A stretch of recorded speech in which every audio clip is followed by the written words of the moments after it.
우리가 지난주에는 롯의 처를 기억하라는 말씀을 같이 살펴보았습니다. 우리가 이미와 아직 그 사이의 시간, 디데이와 V데이 그 사이의 시간, 이 주님을 기다리는 시간을 어떻게 살아야 하는가? 예수님은 롯의 처를 기억하라 하셨지요. 말씀을 농담으로 여기지 말라는 겁니다. 세상을 향해 뒤를 돌아보지 말라는 것입니다. 무릇 자기 목숨을 보존하고자 하는 자는 잃을 것이요 잃는 자는 살리리라. 육신의 정욕, 안목의 정욕, 이생의 자랑, 즉 자기 행복과 자아실현에 몰입하며 이 세상이 전부인 것처럼 살아가는 것, 이것이 롯의 처와 같이 자기 목숨을 보존하고자 하는 것입니다. 그들이 다 자기의 일을 구하고 그리스도 예수의 일을 구하지 아니하되, 그리스도인이라 하면서 모두 다 자기 일을 구하고 그리스도 예수의 일에는 관심이 없는 것, 이것이 자기 목숨을 보존하고자 하는 것입니다. 모두 다 자기 일만 구하고 그리스도 예수의 일에는 관심이 없는 시대에 스스로 무익한 종으로 여기면서 예수님이 가신 길을 따르는 사람, 그가 자기 목숨을 잃는 자이고 예수님은 그렇게 자기 목숨을 잃는 자를 살리시겠다 하시는 것입니다. 자기 목숨을 잃는 자들에게 주님께서 말씀하십니다. 볼지어다 세상 끝날까지 내가 너희와 항상 함께하리라. 나의 의인은 믿음으로 말미암아 살리라. 또한 뒤로 물러가면 내 마음이 그를 기뻐하지 아니하리라. 여러분, 뒤를 돌아보아 소금기둥이 되어버린 롯의 처를 기억하라는 예수님의 말씀을 우리가 농담으로 여겨서는 안 되겠습니다. 자, 이어서 오늘 본문 말씀을 같이 읽겠습니다. 누가복음 18장 1절부터 8절까지 번갈아 읽겠습니다.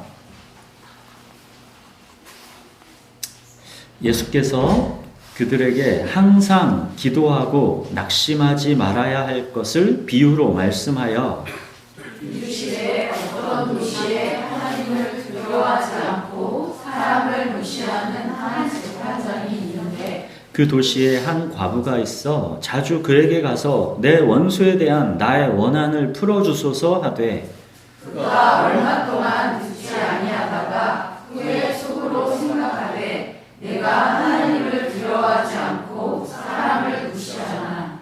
이 과부가 나를 번거롭게 하니 내가 그 원한을 풀어주리라. 그렇지 않으면 늘 와서 나를 괴롭게 하리라 하였느니라. 주께서 이르시되 유리한 재판장이 말한 것을 들으라. 하물며 하나님께서 그 밤낮 부르짖는 택하신 자들의 원한을 풀어주지 아니하시겠느냐? 그들에게 오래 참으시겠느냐?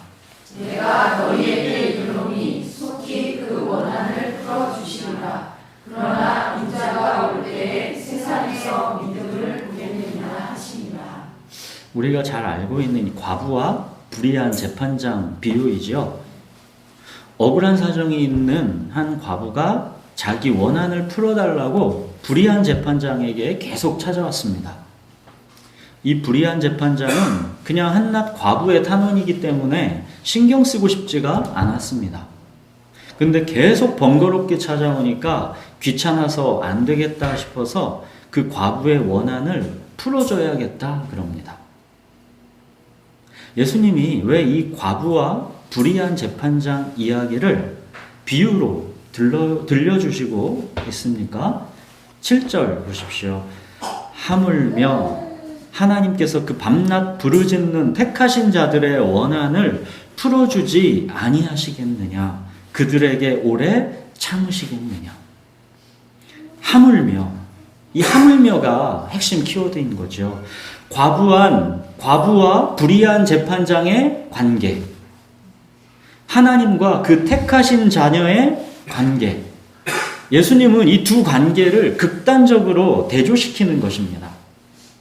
불의한 재판장도 자기와 아무 관계없는 과부가 귀찮고 번거롭게 하면 그 원한을 풀어주는데, 하물며 너희 하늘 아버지이신 하나님께서 그 택하신 자녀들의 원한을 풀어주지 않으시겠느냐 하는 겁니다.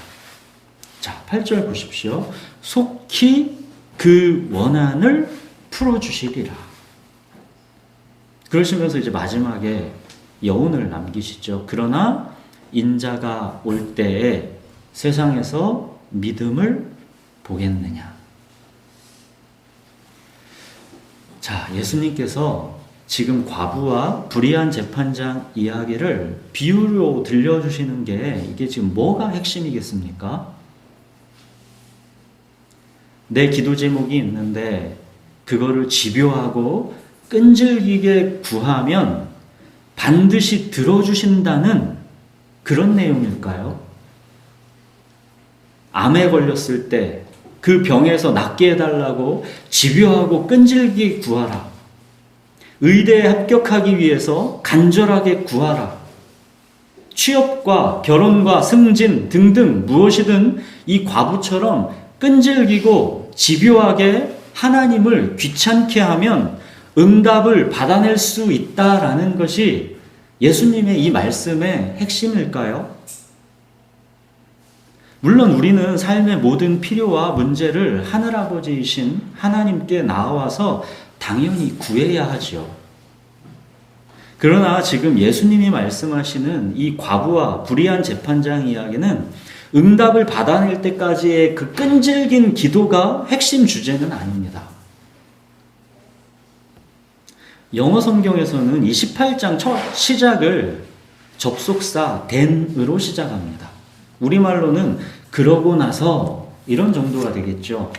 헬라어 원어에도 있는 이 접속사를 우리말 성경에서는 번역하지 않은 것이죠.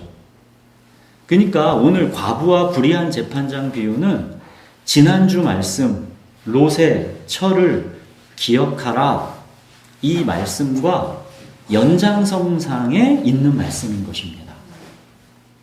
롯의 철을 기억하라 그 말씀을 하시고 나서 덧붙여서 오늘 이 과부와 불의한 재판장 이야기로 그 주제를 부연 설명해 주시는 것이죠. 자, 이제 1절 보십시오. 이 비유의 시작에 앞서서 이미 그 핵심 주제가 뭔지가 나와 있죠. 항상 기도하고 낙심하지 말아야 할 것. 이걸 비유로 말씀해 주신 것입니다. 여기에서 항상이라는 말은 시간상으로 집요하고 끈질기게 여기에 초점이 있는 게 아니라 환경적으로 모든 상황 가운데서 여기에 초점이 있는 것입니다. 너희가 어떤 상황에 처하든지 너희가 살아가는 삶의 현실이 어떠하든지 그가 계신 것을 믿고 낙심하지 말라는 것입니다. 자기를 찾는 자들에게 상 주시는 분이심을 믿고 모든 상황 가운데서 기도로 주님을 찾으라는 뜻입니다. D-Day로 이미 우리에게 승리가 확정되었더라도 V-Day까지의 그 기다림의 시간을 우리가 살아간다라는 게 결코 만만치가 않죠. 우리의 영은 이미 구원받았지만 우리의 몸은 아직 죽을 몸이기 때문입니다. 우리는 탄식하며 몸의 속량, 즉 몸의 구원을 기다리는 것이기 때문입니다.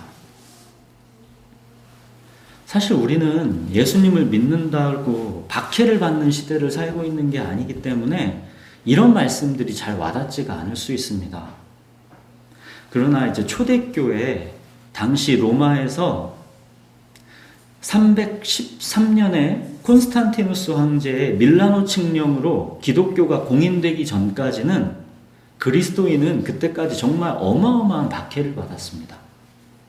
그리스도인이 된다는 것은 곧 핍박과 모욕과 조롱을 의미했고 사회적으로 엄청난 불이익을 물론 이 죽음까지도 받아들이고 그렇게 믿어야 하는 것이었습니다. 로마는 처음에는 하찮게 여겼던 이 기독교가 시간이 흐름에 따라서 점점 위협적이 그렇게 대상이 되니까 로마는 기독교를 본격적으로 박해하기 시작했습니다.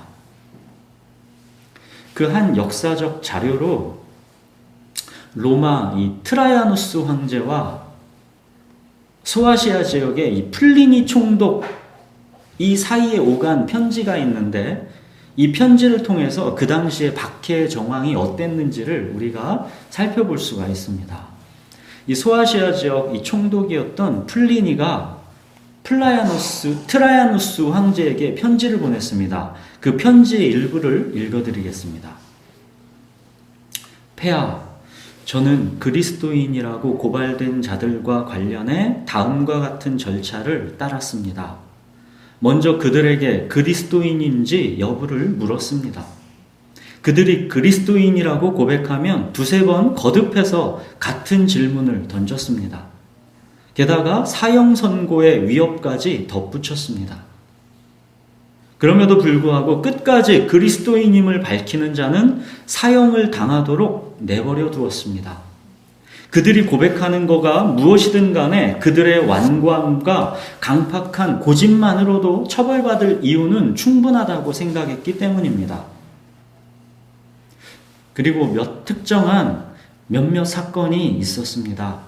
많은 수의 사람들을 그리스도인이라고 고발하며 명단을 첨부한 익명의 제보가 들어왔습니다. 폐하, 저는 그들이 자기가 그리스도인임을 부인하고 폐하의 상 앞에 향과 포도주를 올리고 그들이 그리스도를 욕한다면 그들을 석방시켜야 했다고 생각했습니다. 그러나 진정한 그리스도인임을 자청하는 그들을 억지로 시켜서라도 이와 같이 하도록 만들 수 없다는 것이 그저 비통할 따름입니다. 나머지 사람들은 처음엔 자신을 그리스도인이라고 했다가 곧 태도를 바꿔 한때 그리스도인이었지만 이젠 더 이상 아니라고 부인했습니다. 이제 그들은 모두 폐하의 상과 다른 신들의 상 앞에서 제사를 드리며 그리스도를 저주했습니다. 저는 기독교의 악행에 대한 진실을 더 알아보기 위해 그리스도인인 이 시중드는 소녀 둘에게 고문을 가했습니다. 하지만 그들에게서 몇 가지 미친 생각들 이외에는 아무 나쁜 것도 발견하지는 못했습니다. 따라서 저는 수사를 연기하고 이제 폐하께 조언을 요청하는 바입니다. 폐하, 모든 연령층과 각 계층의 수많은 사람들이 남녀를 가리지 않고 이미 그와 같은 위험에 빠져 있습니다. 그리고 더 많은 사람들이 똑같은 위험에 처할 것입니다. 이 미신은 단지 도시뿐 아니라 지방의 여러 곳까지 전염병처럼 퍼졌습니다. 이게 그 당시 로마 시대 상황입니다. 로마 황제 트라이아누스가 이 소아시아 총독 플리니에게 이제 답장을 보냈습니다. 그 답장은 이렇습니다. 플리니 총독은 그대 앞에 그리스도인이라고 불려온 자들을 신문하는 데 있어 정당한 절차를 거쳤다고 생각하오. 그러나 그들을 잡기 위해 수색을 명하지는 마시오. 잡혀온 자들이 그리스도인임이 밝혀지면 반드시 처벌하시오. 하지만 누구든 자신이 그리스도인임을 부인하고 우리의 신들께 제사를 드림으로써 실제로 그걸 증명하면 그들의 과거가 아무리 의심스러울지라도 석방하도록 하시오. 자, 보십시오. 예수 그리스도를 믿는다고 고백하면 박해를 받고 죽기까지 합니다. 그러나 붙잡혀 왔더라도 그리스도인임을 부인하고 황제의 상 앞에서 향과 포도주를 올리면 살 수 있습니다. 실제로 많은 사람들은 처음에는 자신을 그리스도인이라고 했다가도 박해가 두려워서 그리스도인임을 부인했습니다. 그리고 황제의 상에 제사를 드리고 예수님을 부인했습니다. 그래서 그들은 자기 목숨을 보전했습니다. 근데 이런 위협 속에서도 진정한 그리스도인은 그들의 신앙을 부인하지 않았다 그러죠. 그렇게 그들은 자기 목숨을 잃었습니다. 그리고 그리스도인의 수가 다만 소수가 아니라 모든 연령층과 각 계층의 수많은 사람들이 남녀를 가리지 않고 전염병처럼 퍼지고 있다고 그러죠. 그럼에도 불구하고 사랑하는 여러분, 단지 그리스도인이라는 이유만으로 박해받는 그 시대에 예수님의 이 과부와 불의한 재판장 이야기가 그들에게 어떻게 들렸겠습니까? 박해받는 그들의 막 지금 그 원한이 이 과부의 원한과 같지 않았겠습니까? 예수님의 이 말씀이 단지 나의 자기 행복과 자아 실현을 위한 기도 제목을 끈질기고 집요하게 구하면 결국 받아낼 수 있다라는 그런 이야기로 들렸겠습니까? 과부와 불의한 재판장 이야기는 D-Day와 V-Day 그 사이의 시간 하나님께서 그 택하신 자들의 고난을 아시고 그 원한을 풀어주신다라는 게 핵심입니다. 속히 그 원한을 풀어주시리라. 내가 세상 끝날까지 너희와 이 시간을 함께하고 있다. V-Day는 곧 반드시 온다. 속히 그 원한을 풀어줄 것이니 모든 상황 가운데서 항상 기도하고 낙심하지 말아라. 이 말씀입니다. 그러나 아까 우리가 로마 시대의 박해를 본 것처럼 속히 그 원한을 풀어준다 하셨는데 풀리지 않고 오히려 억울하게 모진 고난과 죽음으로 끝나는 경우가 부지기수였습니다. 그렇죠? 그러나 여러분, 이걸 생각해 보셨습니까? 박해로 인한 죽음이 오히려 결과적으로 가장 속히 그 원한을 풀어주신 것, 이거 생각해 보셨습니까? 박해로 인해 죽은 것이 결과적으로 가장 속히 그 원한을 풀어주신 것입니다. 우리의 영은 이미 구원받았지만 우리의 몸은 아직 죽을 몸이라 그랬죠. 우리는 탄식하며 몸의 속량, 몸의 구원을 기다리는 것입니다. 바울은 로마서 8장 23절에서 우리는 속으로 탄식하면서 몸의 속량을 기다린다 그러죠. 이 몸의 속량을 인내하면서 기다리라고 하죠. 여러분, 우리 구원의 클라이막스는 V-Day, 최종 그날의 몸의 속량, 몸의 구원, 몸의 부활입니다. 주님을 부인할 수 없어서 자기 목숨을 잃어야 했던 자들을 하나님께서 살리시는 것입니다. 예수를 죽은 자 가운데서 살리신 하나님께서 그와 마찬가지로 우리의 죽을 몸도 살리시는 것입니다. 이것이 우리 그리스도인들이 속으로 탄식하며 기다리는 바로 그 몸의 속량, 몸의 구원, 몸의 부활입니다. 여러분, 몸이 다시 사는 겁니다. 우리의 영은 이미 살아있는 것이고 몸이 다시 사는 것, 몸의 부활, 그게 구원의 클라이막스입니다. 여러분, D-Day와 V-Day 사이를 살아가는 우리의 이 죽을 몸이 얼마나 연약하고 얼마나 가련합니까? 영은 이미 우리가 구원받아 살아났고 자유롭지만 아직 구원이 남아있는 우리의 이 죽을 몸, 이 죽을 몸은 여전히 욕심과 죄 속에서 거하고 이미 땅바닥에 쏟아버린 이 죄의 결과들로 인해서 삶의 그 수많은 엉킴 속에서 신음하고 허덕이며 지내고 또 이 몸은 점점 아프고 병들고 허물어져 가지요. 이 겉사람, 육신의 장막은 이제 점점 벗을 날이 다가오고 있는 것입니다. 그러나 이 죽을 몸이 드디어 부활하게 되는 것입니다. 이게 우리 구원의 클라이막스이고 그게 이 V-Day의 영광입니다.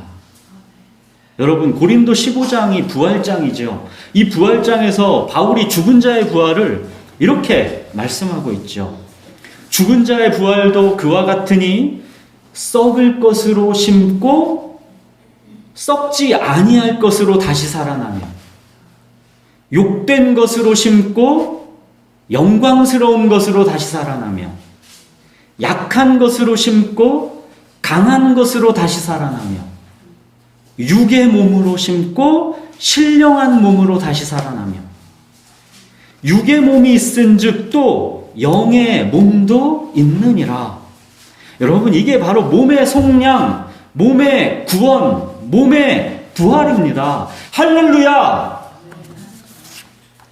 이 몸의 부활을 기다리는 자는 당연히 속으로 탄식하면서 이 장막을 벗을 날을 기다리게 되는 것이죠. 만일 땅에 있는 우리 장막집이 무너지면 하나님께서 지으신 집, 곧 손으로 지은 것이 아니요 하늘에 있는 영원한 집이 우리에게 있는 줄 아느니라. 참으로 우리가 여기 있어 탄식하며 하늘로부터 오는 우리의 처소를 덧입기를 간절히 사모하노라. 이 땅에서는 탄식하면서 하늘에서 처소를 덧입기를 간절히 사모한다라는 것이죠.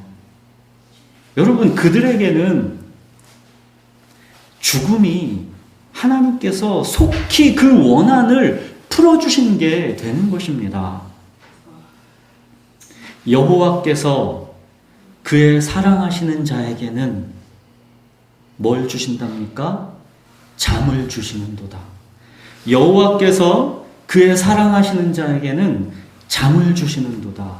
이게 지금 불면증 얘기가 아니죠. 여러분, 우리 그리스도인들에게 죽음이라는 것은 단지 잠이 드는 것일 뿐입니다. 속히 그 원한을 풀어주시리라. 이 예수님의 말씀은 어찌 보면 성경 맨 마지막 예수님의 약속, 내가 진실로 속히 오리라. 이게 같은 말씀인 것입니다. 그러나 인자가 올 때 이 세상에서 믿음을 보겠느냐? 예수님은 우리의 이 믿음을 보시기를 기대하시고 기뻐하십니다. 믿음이 없이는 주님을 기쁘시게 못합니다. 히브리서 기자가 그랬죠. 나의 의는 믿음으로 말미암아 살리라. 또한 뒤로 물러가면 내 마음이 그를 기뻐하지 아니하리라. 너희 담대함을 버리지 말라. 이것이 큰 상을 얻게 하느니라. 여러분, 히브리서는 로마에서 극심한 박해를 받고 있는 유대인 그리스도인들에게 선포되었던 한 편의 설교라고 알려져 있습니다. 이 히브리서 설교자는 그 결론에서 히브리서 13장 13절에서 그런즉 우리도 그의 치욕을 짊어지고 영문 밖으로 그에게 나아가자 그럽니다. 영문 밖으로 그에게 나아가자. 이 말의 의미는 예수를 부인하고 목숨을 보존할 것인가, 예수를 입으로 시인하고 목숨을 잃을 것인가. 이 기로에 서 있던 그리스도인들에게 우리 기꺼이 예수를 입으로 시인하고 죽자, 그런 말입니다. 우리가 예수를 입으로 시인하여 구원을 받는다는 게 이런 것입니다, 여러분. 사랑하는 여러분, 여러분들은 V-Day, 그날에 주님께서 큰 상을 주신다는 그 약속을 정말 확실하게 믿습니까? 모두가 자기 일을 구하고 그리스도 예수의 일에는 관심이 없는 이 시대에, 모두가 자기 행복과 자아실현에 갇혀있고 하나님마저도 자기 행복과 자아실현의 도구가 되어버린 이 시대에 여러분들은 주님께서 주실 큰 상을 기대하면서 끝까지 믿음으로 인내하며 주님을 기다리십니까? 사랑하는 여러분, 비록 우리의 삶의 현실이 정말 어렵고 복잡해서 이 D-Day와 V-Day 그 사이의 시간을 살아내는 게 쉽지가 않지만 또 그러고 싶지 않은데도 계속 고개를 쳐드는 연약한 우리의 죄성과 나약함, 우리의 교만과 태만과 기만에 탄식하면서 매일같이 주저앉고 싶을 때가 많지만 또 때로는 이 평범하고 몸이 건조한 일상이 대체 무슨 의미가 있는 것일까 싶을 때도 있지만 지금 이 기다림의 시간을 주님께서 우리와 항상 함께 하시고 모든 것을 합력하여 선을 이루어 내신다라는 것을 믿으십시오. V-Day 그날이 곧 옵니다. 하나님께서 그날 우리의 죽을 이 몸을 신령한 몸으로 살리실 것입니다. V-Day가 곧 올 것이니 지금 현재의 일상은 이 현재의 삶은 그럼 무시하고 체념하라는 그런 말씀입니까? 그게 아니죠. 오히려 V-Day가 우리에게 있으니 지금 현재의 이 일상을 가장 충실하게 하나님 나라 백성으로 살라는 것입니다. 그래서 바울도 탄식하며 기다린다라는 게 이 장막을 벗고자 함이 아니라 그러죠. 이 장막을 벗고자 함이 아니라 오히려 덧입고자 함이라 그러죠. 여러분, 우리의 죽을 몸을 살리신다라는 말씀은 단지 V-Day의 이 최종적인 몸의 부활만을 말씀하시는 것이 아니라 D-Day와 V-Day 그 사이의 시간을 살아가는 이 우리의 이 연약한 죽을 몸, 이 썩는 몸, 이 욕된 몸, 이 연약한 몸조차도 이제는 성령께서 하나님의 뜻대로 살아가게 하신다라는 것을 포함하는 것입니다. 자기 행복과 자아 실현에 갇혀있던 삶에서 이제는 하나님을 영화롭게 하고 그를 영원토록 즐거워하는 삶으로의 변화, 이 변화가 이 연약한 이 죽을 몸에서부터 일어나는 것입니다. 여러분, 임산부를 한번 생각해 보십시오. 해산의 수고와 고통이 있지요. 해산하기까지 얼마나 불편하고 힘이 듭니까? 그러나 해산의 그날까지 그 임산부가 고통 속에서만 지내는 게 아니죠. 해산의 그날을 기대하고 기다리기 때문에 불러오는 배를 보면서 하루하루를 오히려 기대가 충만하게 가장 충실하게 아이를 태교하면서 살아가게 되는 거 아니겠습니까? 해산의 그날을 기다리기 때문에 오히려 지금 현재의 시간을 인내하면서 모든 상황 속에서도 아이가 나올 그날 때문에 기뻐하고 감사하면서 살아갈 수가 있는 거죠. 여러분, 이게 바로 벗고자 함이 아니라 덧입고자 함이다 라는 말의 의미입니다. 여러분, 우리는 아직 세상 나라 가운데 살고 있기 때문에 힘들죠. 그러나 우리가 하나님 나라 백성이라는 것을 기억하라는 것입니다. 우리는 세상에 살고 있지만 세상에 속하지 않았습니다. 시민권이 하늘에 있는 자답게 지금 현재의 일상 가운데서의 이 모든 불편과 어려움을 넉넉히 이겨내라는 것입니다. 항상 기도하고 낙심하지 말라는 것입니다. 사랑하는 여러분, 이 삶이 전부라고 생각하는 사람은 오히려 하루하루의 일상을 자유롭고 충실하게 살지 못합니다. 근원적으로 죽음에 매여 종노릇하게 되어 있습니다. 어떻게 해서든지 이 삶에서 행복과 자아실현을 쟁취해야 한다고 생각하기 때문에 오히려 그 현실에 갇혀 있어서 여유와 평안이 없는 것입니다. 지금 이 세상이 전부라면 지금의 불편함과 문제거리들이 나를 압도하는 것이지만 우리가 잠시 이 세상을 사는 나그네이고 외국인이라면 우리는 시민권이 하늘에 있는 하나님 나라 백성이라면 지금 현재의 일상을 우리가 고단하고 수고로워도 기쁨과 감사함으로 오히려 충실하게 살아갈 수가 있는 것입니다. 몸이 연약하고 아프고 병들어 가지만 거꾸로 그거는 몸의 속량이 가까워지고 있다는 거지요. 그래서 지금 탄식하면서 그 날을 더 기다리게 되는 것입니다. 임산부가 배가 불러오면 점점 더 고되고 힘든 건 사실이지만 해산의 날은 점점 다가오는 것입니다. 이런 그리스도인들을 세상이 어떻게 감당하겠습니까? 사랑하는 여러분, 항상 기도하고 낙심하지 마십시오. 주님께서 우리와 함께 하십니다. 우리가 당면하여 살아가는 가장 어둡고 모순된 그런 현실조차도 하나님의 주권 속에 있다는 것을 기억하십시오.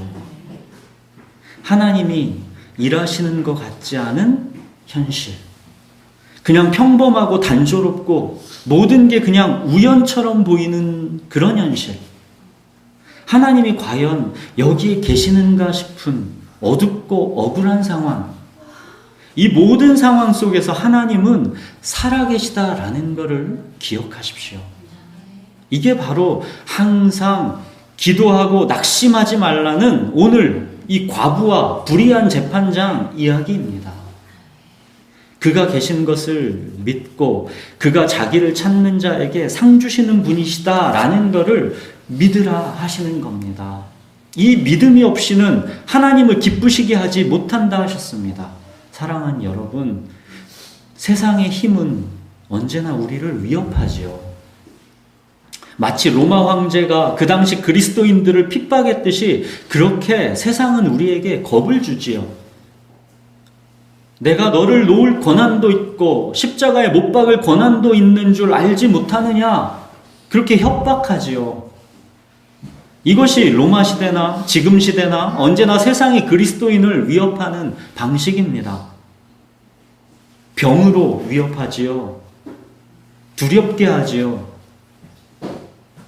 세상은 그렇게 우리를 위협하는 것입니다. 세상의 가치관, 세상의 방식을 따르지 않으면 우리가 도태될 것 같고 경쟁에서 밀려날 것 같고 우리가 불행해질 것 같이 우리를 압박합니다. 두렵게 하고 불안하게 그렇게 우리를 올가매는 것입니다. 그러나 여러분, 위에서 주지 아니하셨더라면 우리 그리스도인을 해할 권한은 세상에게 없습니다. 롯의 철을 기억하십시오. 자기 목숨을 보존하고자 하는 자는 잃을 것이요, 자기 목숨을 잃는 자는 주님께서 살리실 것입니다.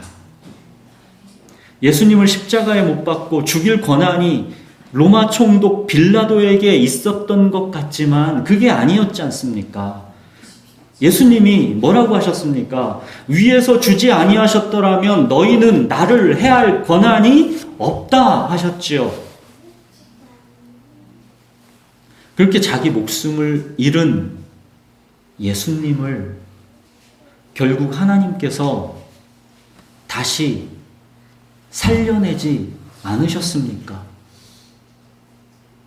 여러분, 예수님에게 일어났던 이 일이 똑같이 우리에게도 일어나는 것입니다. 자기 목숨을 잃는 자를 하나님께서 살리십니다. 여러분, 우리의 생사여탈권은 세상에 있는 것이 아니라 오직 하나님께 있는 것입니다. 위에서 주지 아니하셨더라면 우리 그리스도인을 해야 할 권한은 세상에게 없습니다.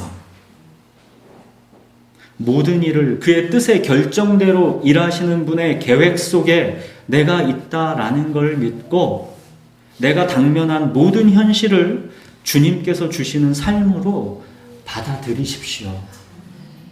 여러분, 이거는 나약한 운명주의를 말하는 게 아닙니다. 나의 생사 여탈권은 오직 주님께 있다라는 것에 대한 굳건한 믿음입니다.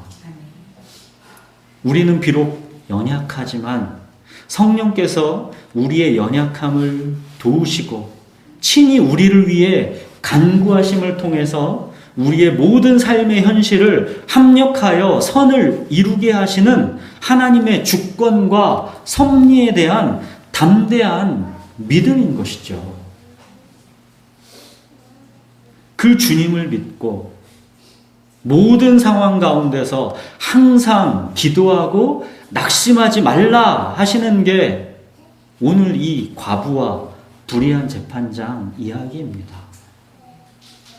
여러분, 부활하신 우리 주님은 교회와 이 세상과 우리의 모든 삶의 현실을 통치하시는 우리의 왕이시다라는 것을 잊지 마십시오. 하물며 하나님께서 그 밤낮 부르짖는 택하신 자들의 원한을 풀어주지 아니하시겠느냐, 이 하물며를 기억하십시오. 믿음이 없이는 기쁘시게 못합니다. 여러분의 모든 삶의 현실 속에서 그가 계신 것을 믿으시고 자기를 찾는 자에게 상 주신다라는 것을 굳게 믿으십시오. 모든 일을 그의 뜻의 결정대로 일하시는 분의 계획 속에 내가 있다라는 것을 믿는다면 우리가 뭘 염려하고 뭘 두려워하고 뭐 때문에 불안할 것이 있겠습니까? 여러분, 이 세상이 생각하는 최악이 뭡니까? 이 세상이 우리를 겁주는 최악이 뭡니까? 그 최악의 상황이 죽음 아닙니까? 그러나 우리에게 그 죽음은 몸의 속량, 몸의 구원, 몸의 부활, 그 영광의 날입니다. 하나님께서 속히 그 원한을 풀어주시는 그날입니다. 주님이 우리의 목자시면 우리는 죽든지 살든지 부족함이 없는 것입니다. 여러분, 당면한 모든 삶의 현실 속에서 항상 기도하고 낙심하지 마십시오. 하나님께서 그 밤낮 부르짖는 택하신 자들의 원한을 속히 풀어주실 것입니다. 우리 기도하겠습니다.